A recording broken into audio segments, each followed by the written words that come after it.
Pelni Cabang Ambon memberikan potongan harga alias diskon harga tiket kapal untuk mudik lebaran tahun ini.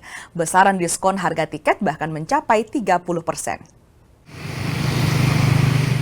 Penjualan tiket mudik lebaran di Ambon, Maluku mulai dibuka sejak pertengahan bulan Februari lalu. Warga mulai bisa berburu tiket kapal untuk persiapan mudik tahun ini. Namun ada kabar gembira bagi para calon pemudik. Harga tiket kapal tahun ini dipastikan turun alias dapat diskon. Pelni Ambon memberikan diskon hingga 30% untuk tiket kapal mudik tahun ini.